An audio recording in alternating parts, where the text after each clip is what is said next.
What's up, guys? Welcome back to the channel. Today I am working on my bike. I was trying to find the auxiliary plug. On the internet there's not a lot you can find on them.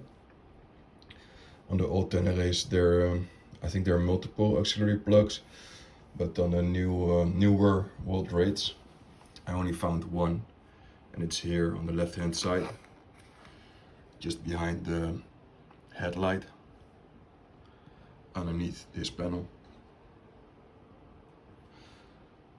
So it's here.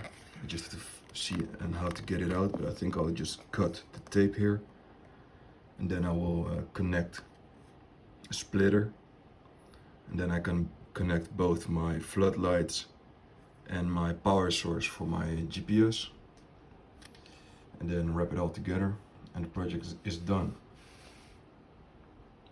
Good luck on your projects, and thanks for watching. Ciao.